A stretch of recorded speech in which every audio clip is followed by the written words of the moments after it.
Hello my dear friends and welcome to StudyIQ. I am Joycey Joy and today in this lecture we will be discussing about the sale of enemy property. First of all, let us see what is the current affair.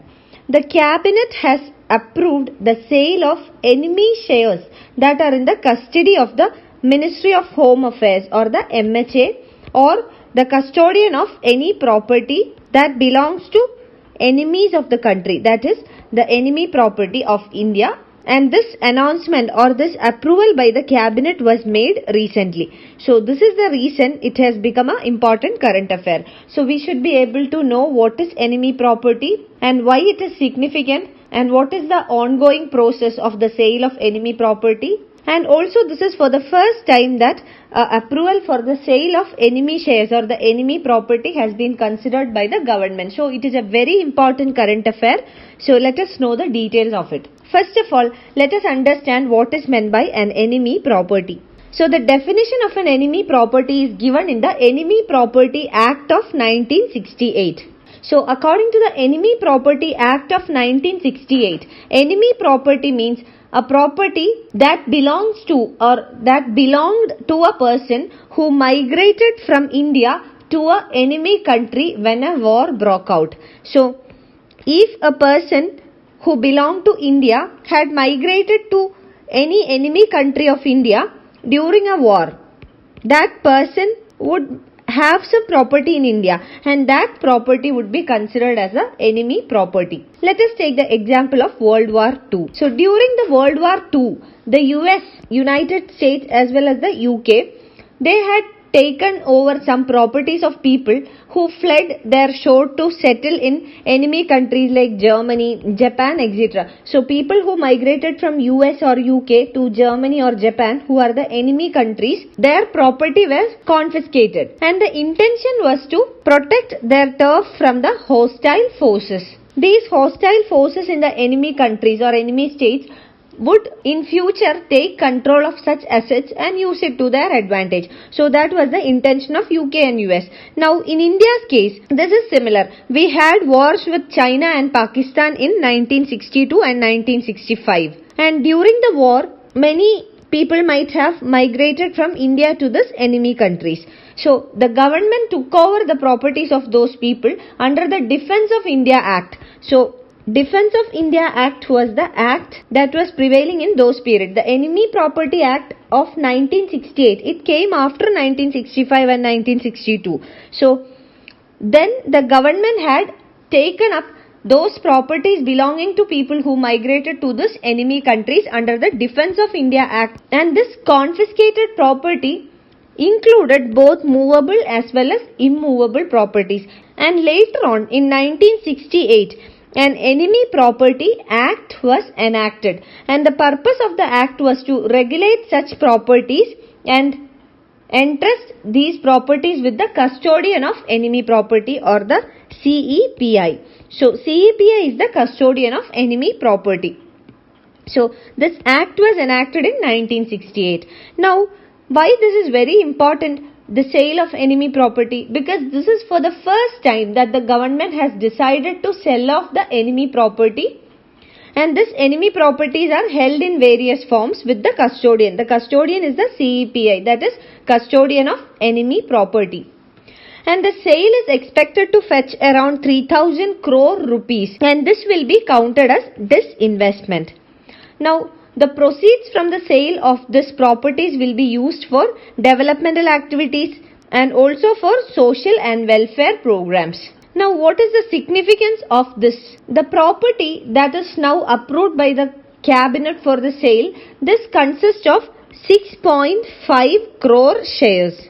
And these shares are under the custody of the SEBI. And this 6.5 crore shares belongs to almost 20,323 shareholders, and that too in 996 companies. And out of this 996 companies, 588 companies are currently functional companies, and among these 588 companies, 139 companies are listed on a stock exchange. Now the selling of these shares will lead to monetization of this assets. These assets are now dormant. Now if this are sold, this will lead to monetization of this assets. And also the government has made some amendments to the Enemy Property Act of 1968 recently. So what are these amendments? Firstly, even if the enemy property has been lawfully transferred by an enemy, that is the migrated citizen, to his or her legal heir or to the successor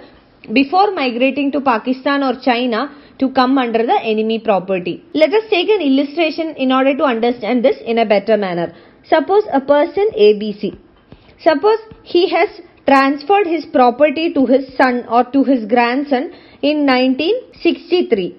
Let us assume. And this person migrated to Pakistan during the Indo-Pak War, which was in 1965. So he migrated in 1965, but he transferred this property to his legal heir or to his successor in 1963. That is before the migration. So what does the amendment say? According to the amendment to the Act, the property that is transferred by Mr. ABC before migrating, now this is owned by his son or his grandson, will also fall under the definition of enemy property. So even if the person who has migrated has legally passed his property to his successor before migrating, this will be included in the enemy property, and therefore this property or this asset can be confiscated by the government. So the amendment makes it clear that the inheritance law will not be applicable. So the enemy property is excluded from inheritance law. And this amendment was introduced by the government in order to put an end to the long-lasting disputes on the claim made by legal heirs. And why is it important for the government? These measures to sell the enemy property, this has come in a time when the government is faced with the concern of a twin deficit. So what are this twin deficit? One is the current account deficit, that is widening current account deficit, and the second one is the fiscal deficit. So under fiscal deficit, the expenditure is much more than the revenue of the government, and under the current account deficit, the exports are more than the imports of the country. So now current account deficit is widening, also the fiscal deficit. So this can be a relief to the government. And also secondly, this can be a way the government can balance its budget. That is, the proceeds from the sale of this enemy property will come as a revenue for the government. So revenue will increase. So this revenue can be used in order to meet the expenditure of the government. That means the budget will become balanced or more balanced. Now let us see what is the ongoing process, or what is the process for the sale of this enemy property. So the sale of this enemy property is approved by the cabinet already. Now it has to be approved by the alternative mechanism or the AM.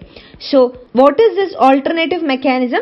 It consists of 3 members, and the first member, who is the chairman or the head of this AM or the alternative mechanism, is the finance minister. The second member is the Home Minister of the country, and the third member is the Road Transport and Highways Minister. So these 3 are the members who are included under the alternative mechanism, and this is chaired by the Finance Minister. Now this proposal has to be approved by the alternative mechanism, and once this is approved by the alternative mechanism, it will be supported by a high level committee, that is HLC. And this high level committee will be co-chaired, or there will be 2 chairpersons. The first is the Secretary of the Department of Investment and Public Asset Management, that is DIPAM, and the second chairman is the Secretary of the Ministry of Home Affairs, the MHA. And this high-level committee is responsible to give its recommendations with regard to the quantum, the price or the principles for the sale of this property or the shares. Now thirdly, regarding the disinvestment proceeds. The government has a disinvestment target of 80,000 crore for this fiscal year, but the government has achieved only 10,028 crores. We have learned that the proceeds from the disinvestment or sale of this enemy property will be considered as disinvestment. So this will help the government in attaining its disinvestment target, even though not completely, but much better than what is its present situation. So this approval by the cabinet followed by this procedures will create an enabling framework which will institutionalize the sale of the enemy properties. You can find the PDF of this lecture on my Facebook page. And for any queries related to your UPSC preparations, you can get in touch with me on my Facebook page. Thank you. I wish you all a very good day.